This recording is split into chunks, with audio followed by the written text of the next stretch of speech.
Alright, hey guys, today I'm going to be showing you how to take an unmodded N64 like this one and be able to play Japanese games in it.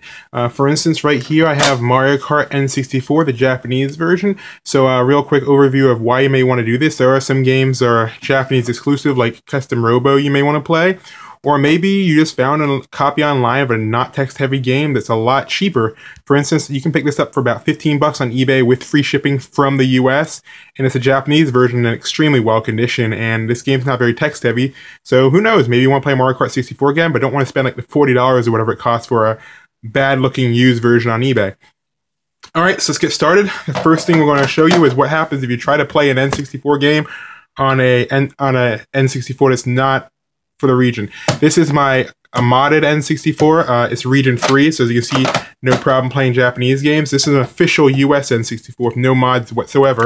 That's what we're going to be working with. We're not going to do any modding to the system itself, but as you can see, it works and it plays US games.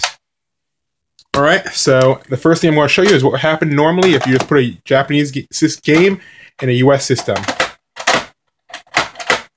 There's a physical blockage in the system itself that keeps you from inputting the games. The games are fully compatible with working, but you can't physically put the game inside the system. So that's why most people have switched to mods. You see, I just turn it on. Most people resort to modding the physical system itself. But if you only want to play a few games, there's an easier solution you can do aside from actually taking apart the system and modding it. So just to show you real quick, if you have a region-free system, this is one that has the hardware mod. N64 games go in, no problem. And it plays them and there's no compatibility issues or anything. It's just that the game is still in Japanese. Alright, so we're going to take a look at this real quick. This is one I've already modded. As you can see, I didn't have to touch the system itself, but as you look at the bottom of the cartridge, you'll notice something. When looking at a US version versus a Japanese version of a game, you'll notice the little tabs are not here, they're here. That is what keeps you from actually putting the cartridge in your system. So this one goes in just fine. This one, blocked. So what I actually did for my mod was, all I did was just took the backplate off, so that's where the actual part is. Took the backplate from a US game and put it on a Japanese game. So here's an example right here. I had to redo the label. This is Custom Robo version 2.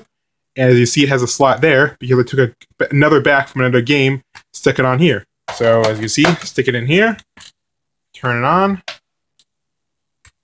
and the system starts up. Nintendo 64 noise, the game starts up just fine.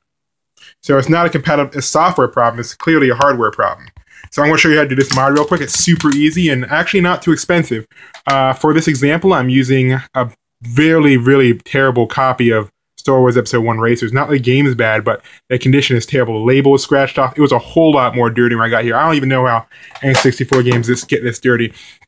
But all you'll need is a game to sacrifice. Again, I picked this up for 99 cents for like $2 shipping. If you have a hard time finding a game, what I would suggest you do is just buy multiple games. Get a game you really don't want to play, along with 2 other ones that you do want to play. Alright, so what we gotta do is simply take off the back panel for this.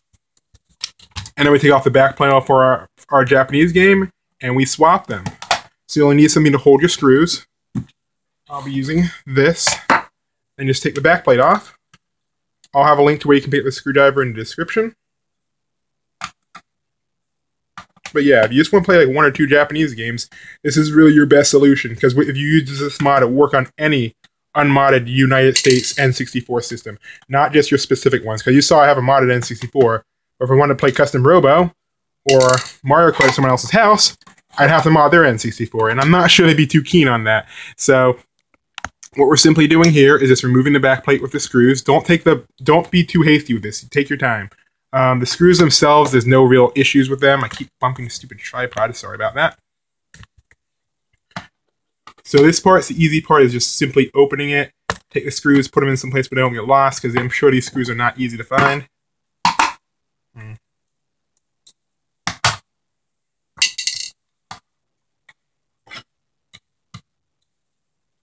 Alright, this next part's a little bit tricky. You gotta be really careful when you're taking the actual backplate off, because there are actually 2 tabs that hold the backplates together even when the screws are out.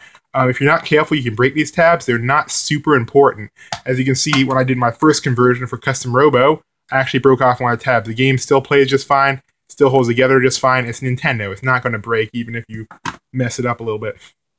So the best possible way to open these games, you see it says Nintendo cassettes, this is the Japanese one, simply tilt up a little bit very slowly. If you feel any resistance, stop. Just stop and start again. So just pull it up a little bit until you're about 45 degrees, then just slide it back a little bit and it should come right off. Easy.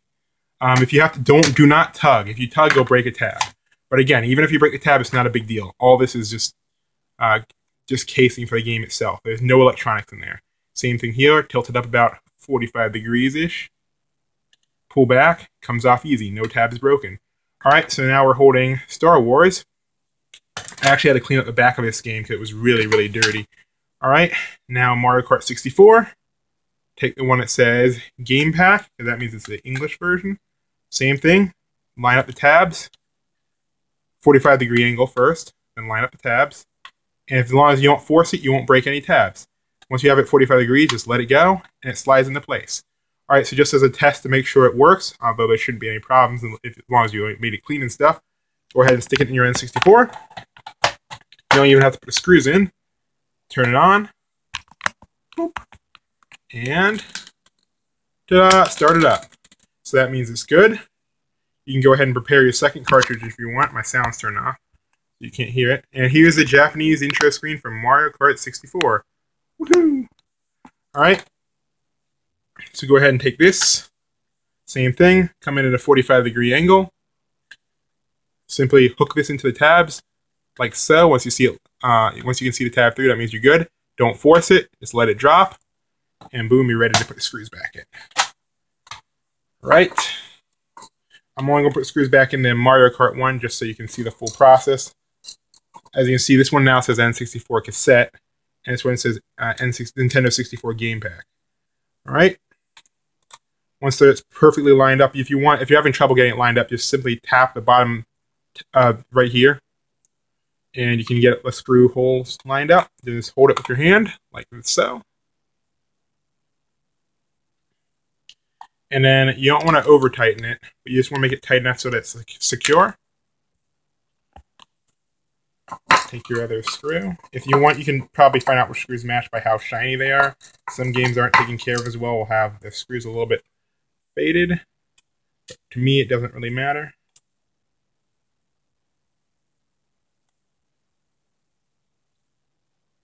And there you go. Just make sure it's a little bit tight.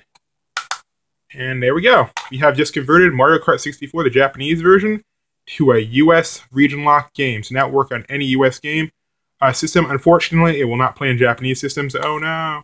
But yeah.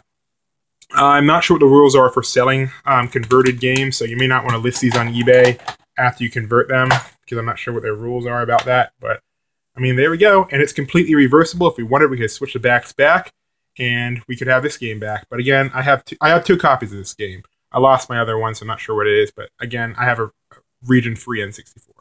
So it's not a problem for me. But there you go. Your game's all set up. You can now play on anyone's N64 as long as it's US region. And yeah. So I'll see you guys in my next video. Bye.